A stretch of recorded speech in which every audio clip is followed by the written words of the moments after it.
Interrogation room B12 is down the hall. First door to your right. Fine. Fine. Just open the goddamn door. Thank you for your cooperation, Quentin Moore.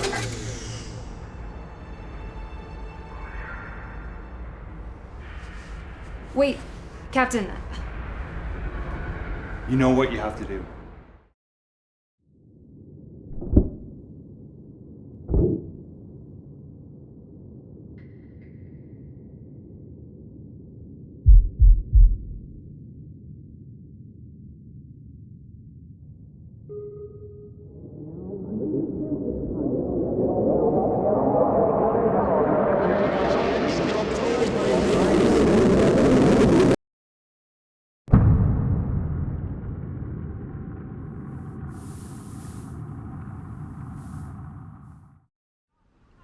Right after Rosa died, for about a year, I had zero desire to do anything. Like, obviously some very, very dark days.